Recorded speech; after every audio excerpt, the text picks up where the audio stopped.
Асан Қайғы өмірден өтер кезде қазақ халқына өмір сүруге қолайлы жерұйық жер іздеп бүкіл Қазақстанды аралаған.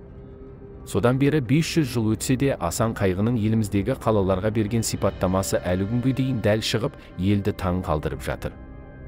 Жалпы Асан Қайғы туралы нақты дерек жоқ. Оның кейде қазақ, кейде қарақалпақ дейді. Десе де ең бастысы ол Орта Азия халықтарына ортақ тұлға. Ол дүниеден қайтқанда Қызылорда облысындағы Шиелі ауданында жерленген деген дерек бар. Қазір сол жерде кесенесі тұр. Асан бабамызға Қайғы деген атау жеке өміріндегі сәтсіздік үшін берілген екен. Асанға бір балгер маңдайына су перісі жазылған екен деп болжам жасапты. Расында да көп ұзамай Асан ертіске қармақ салып, су патшасының қызын ұстап алыпты. Оның сұлулығына бас айналған Асан осы қызға үйленеді. Бірақ адам мен періден құрылған отбасылық өмір мәңгі болмайды. Қыз бір күні аспанға ұшып кетіп көзден ғайып болады. Сол күннен бастап Асан қалған ғұмырын некелі жарын және жерұйық іздеумен өткізеді. Содан бері оны Асан Қайғы деген екен. Ол жолында кездескен барлық жер суға тоқталып, лайық бағасын берген. Асан Қайғы Балқаш көлі маңынан өтіп бара жатқанда, желмаясынан түсіп, айдынды көлген ұзақ қарап былай деген. Балығы тайдай тулаған, құстары қойдай шулаған несібелі көл екен. Кедейін аш қылмайтын, балығы азық болғанымен суы ащы, іргесі шөлге тиіп тұр екен, бораны көп болар. Қамысы боранға қалқа, малға азық, қысы болмаса жазы қапырық, ордалы елге орын болмас деген екен. Ғалымдар Балқаш көлінің суының жартысы ащы, жартысы тұщы екенін өткен ғасырларда анықтады. Ал Асан Қайғы бір көріп-ақ білген.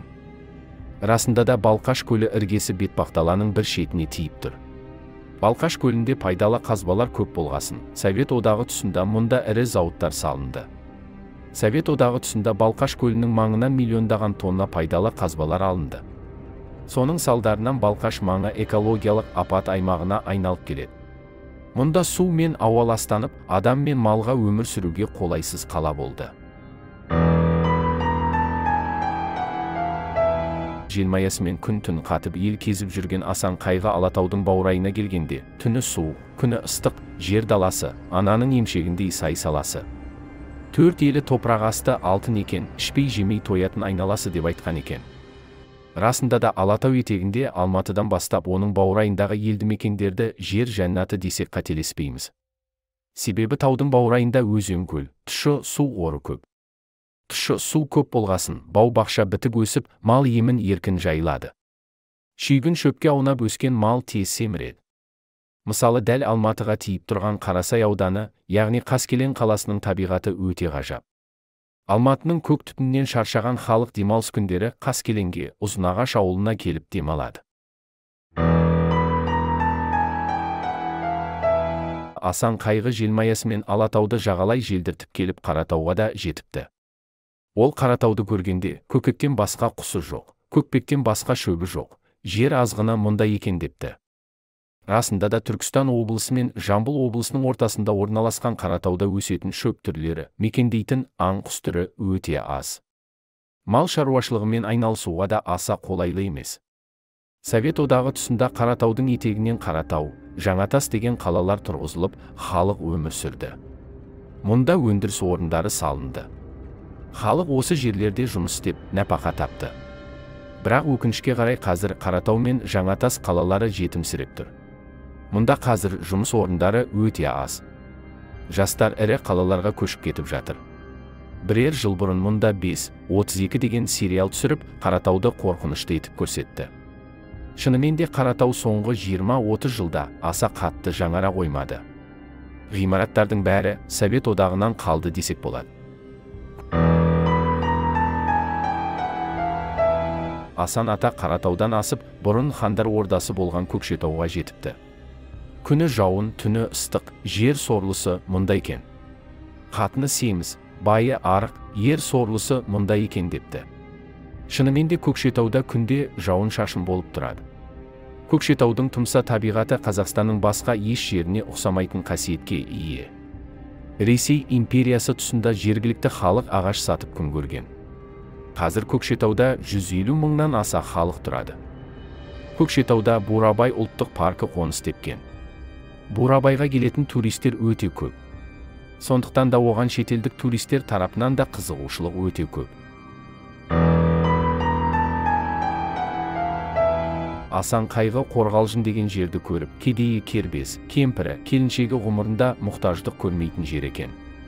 Кәсібі, балығы, базары қызық. Қайғысы жоқ, халқы тыныш. Тек орталарында көңілдерін көтеріп, шығып отыратын қақ төбесі жоқ екен. Теп-тегіс жер екен деп кеткен. Шынымен де Қорғалжын халқы балық аулап, оны сатып күн көреді. Және де мұнда 200-ге жуық шаруа қожалығы бар. Ауданда май, сүт цехтары, диірмен, наубайхана өте көп. Яғни қорғалжындықтар ауыл шаруашылығымен айналысады.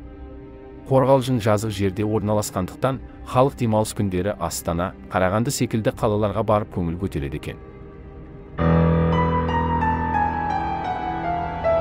Асан Қайғы Ақмола облысындағы Ереймен тауына қарап тұрып, қыс болса жылқы тұрмас, жылқы тұрса ішінде құлын тұрмас.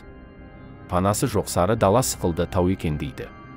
Расында да Ақмолада қыс қатты болып, малдар жиі жұтқа ұшырайды. Сондықтан да мұнда үлкен қора салып, қыстың қамын жаз ойламаса малға қиын тиеді. Жалпы Ақмола облысының табиғаты өте қолайсыз. Қазақстан осы облыстан Астана қаласын салды. Астананың табиғаты өте қолайсыз болғаны сонша, халық Астананы елорда емес, қатты жел үшін желорда деп атайды. Асан Қайғы түйесімен желдіртіп Қызылорданың шекарасына келіп, Қарақалпақ жеріндегі Харазм аймағын, яғни Нөкіс, Қоңырат, Төрткүл, Қожелі, Боран деген 5 қаласын көріп былай депті. Астық тасып аларда төстабандары жүрілген, жандарынан түңілген, ерлер жортар жер екен. Расында Қарақалпақстан жері шөлейтті жерде орналасқан. Мұнда күн өте ыстық. Өзен көл деген жоқ. Шөп сирек шығады. Аулап жейтін аң құс жоқ. Сол себепті де халық көршілес аймақтардан астық тасып күн көреді екен. Мұндай қиыншылыққа тек ерлердің ері шыдайды. Сол себепті де қазіргі Қарақалпақстан жерінде адам аз тұрады. Қазір мұнда Арал теңізі тартылып қалған соң экологиялық апат аймағына айналып, өмір сүру қиындаған. Асан Қайғы сыр бойын көргенде, басы байтақ, аяғы тайпақ қоныс екен, Қаратауды жайласам, сырдың бойын қыстасам, қоныс болуға сонда ғана дұрыс екен депті. Яғни Сырдария өзені Өзбекстан жақтан бастау алып, Қазақстандағы Аралға барып құяды. Өзен жол жөнекей кішірейіп, Аралға жетем дегенше жоқ болады екен. Себебі жол бойындағы ауыл аймақтар Сырдарияның суын бөгеп, өздеріне тартып алып, мақта, күрішті суғарады. Ал мақта мен күріш көп суды қажет ететіні белгілі. Соның салдарынан Сырдария Аралға жетем дегенше таусылып, жерге сіңіп жоқ болады екен. Желмаясымен Каспий теңізі маңына дейін келген Асан Қайғы Нарын Самар аймағын көргенде, нарын тайың айғырдай, тайлағың бурадай екен. Қысың ұзақ, шаруаңа сақ бол депті. Шындығында Нарын Самар Атырау маңындағы ұлан-ғайыр жерді алып жатқан құм. Құмда жайылған мал өте төзімді болатыны белгілі. Мысалы жері құмды Түркменстанның жылқысын Ақалтеке деп атап, оны ерекше бағалайды. Сол секілді Атыраудың да жылқылары өте бағалы. Асан Қайғы Жиделі Байсын жеріне дейін жетіп қатты қызығыпты. Ай, Жиделі Байсын, артыма бөктеріп кетер едім, әттең атым көтере алмайды-ау. Қой үстіне бозторғай жұмыртқалайтын тып-тыныш мамыражай ел екенсің депті. Шығыс Қазақстан жерінің табиғаты өте керемет. Алтай, Тарбағатай тауының етегінде жатқан Шығыс Қазақстан облысының табиғатына жетер ешқандай өлке жоқ. Бірақ бір өкініштісі соңғы кездері мұнда өрттер көп болып жатыр. Қазақстан билігі өртті дер кезінде тоқтата алмай, қаншама жерлер, ағаштар өртеніп кетті. Асан Қайғы Қарақойын Қашырлы деген жерге келгенде, бауырында бір жұтқын айдахар бар екен, әйтпесе жылқы үзілмейтін жер екен. Бұл жерде бір үлкен көл бар екен, көлге жазда ыстықтап, қыста ықтап келіп түскен жылқы батып кететін түбі батпақ, құян болса керек деп айтады. Расында да Қарағанды облысының жерінің асты тұнған байлық. Асан Қайғы осыны айдахар десе керек. Себебі Совет одағы тұсында Қарағанды облысының жерін үңгіп қаншама пайдалы қазбаны қазып алды. Жезқазған, Теміртау секілді қалалар осындай пайдалы қазбаға толы қала болды. Асан Қайғы бұрынғы Қарағанды, қазіргі Ұлытау облысындағы Сарысуды кешіп өткенде, мына шіркіннің екі жағы борбас екен. Баланың іші қуырылмайтын, пышағы қыннан суырылмайтын, еркегі ат болатын, ұрғашысы жат болатын жер екен деп те сипаттаған. Яғни Сарыарқадағы Жетіқоңыр шөлі мен Бұғылы тауының етегінен басталатын Сарысу Сыр өңіріндегі Телікөлге құяды. Асан Қайғы шыңғырлауды көргенде, ай шыңғырлау, жылқы өзі өскен жоқ, шыңғырлау сен өсірдің деп үш айналып, шыңғырлаудың суына қолын малып отырып, шыңғырлау өкпелер, аттың ерін ал, қонайық, ат суарып, аунап қонап кетейік деген екен. Яғни бұрынғы шыңғырлау, қазіргі Орал қаласы орналасқан, Батыс Қазақстан өңірі Азия мен Еуропаның қақ ортасында жатыр. Мұнда Атыраудағылай жылқы өсіруге өте қолайлы. Асан Қайғы Ақтөбе облысына келгенде, ойыл деген ойыңды, отын тапсаң тойынды. Ойыл көздің жасы еді. Ойылда кеңес қылмадың, ойылдан елді көшірдің депті. Дегенмен бұл жерде Асан Қайғы ойыл көздің жасы еді деп судың мөлдірлігі туралы емес, Алтын Орда кезінде қазақ халқы осы Ақтөбе жақта тұрғанын, Шу жаққа амалсыздан көшкенін суреттейді. Сол кездегі мұндай тағдырлы оқиға, Жәнібек пен Керей ханның Әбілқайыр ханмен араздасып, Шу бойына бөлініп көшуі. Соның нәтижесінде Шу бойында қазақ хандығы құрылады. Сөйтіп қазақ халқы осы жерден өсіп өніп, хандықты кеңейтеді. Асан Қайғы бүкіл Қазақстанда аралап жүріп, өзен жағаларына жиі қонақтаған. Себебі өзенге желмаясын суарып жан шақырған. Сонда ол барлық өзенге қысқаша сипаттама берген. Біз сол өзендер туралы айтқандарына тоқталып өтеміз. Асан Қайғы Қаратал өзенінің өлкесін көргенде, «Ей, сарқырап аққан Қаратал, артың кең, алдың тарау» депті. Өйткені бұл өзен құмға сіңіп жатады екен. Жетісу Алатауынан басталатын Қаратал Балқашқа барып құямын дегенше орта жолда құмға сіңіп кетеді. Асан Қайғы ертісті көргенде, мына шіркіннің баласы тойдым деп қарап отырмас, қарным ашты деп жылап отырмас.